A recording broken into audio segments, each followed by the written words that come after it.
गौरैया और घमंडी बरगद। बहुत समय पहले की बात है। एक विशाल जंगल में एक पुराना बरगद का पेड़ था। उसकी शाखाएं इतनी फैली हुई थीं कि दूर दूर से पक्षी आकर उसमें बसेरा करते थे। बरगद को अपने आकार पर बड़ा घमंड था। वह अक्सर छोटे पौधों से कहता, तुम लोग मेरे सामने क्या हो? जब आंधी आती है लोग मेरी शरण लेते हैं। उसी पेड़ पर एक छोटी सी गौरैया भी रहती थी। वह मेहनती और बुद्धिमान थी। बरगद उसकी ओर देखकर हंसता और कहता, इतनी छोटी होकर तुम क्या कर लोगी? गौरैया मुस्कुराकर चुप रह जाती।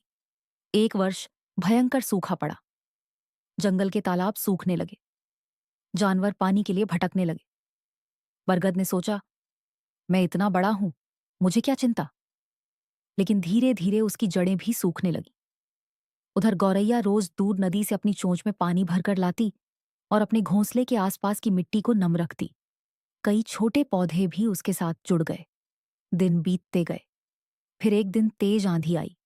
सूखी मिट्टी के कारण बरगद की कई जड़ें कमजोर हो चुकी थीं।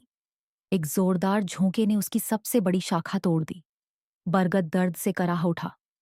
तभी उसने देखा कि जिन छोटे पौधों को वह तुच्छ समझता था, उनकी जड़ें नम मिट्टी में मजबूती से जमी हुई थीं। और यह सब उस नन्ही गौरैया की दूरदर्शिता के कारण था। बरगद को अपनी भूल समझ आ गई। उसने गौरैया से कहा, मैंने हमेशा अपने आकार पर घमंड किया, लेकिन आज समझ आया कि शक्ति केवल बड़े होने में नहीं, बुद्धि और परिश्रम में भी होती। गौरैया ने विनम्रता से उत्तर दिया, जो दूसरों को छोटा समझता है वह अक्सर अपनी सबसे बड़ी सीख भी उनसे ही पाता है।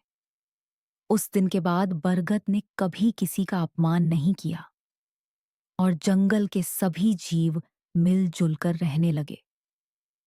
कथा की सीख, घमंड सबसे बड़े को भी कमजोर बना देता है, जबकि बुद्धि और परिश्रम छोटे को भी महान बना सकते हैं।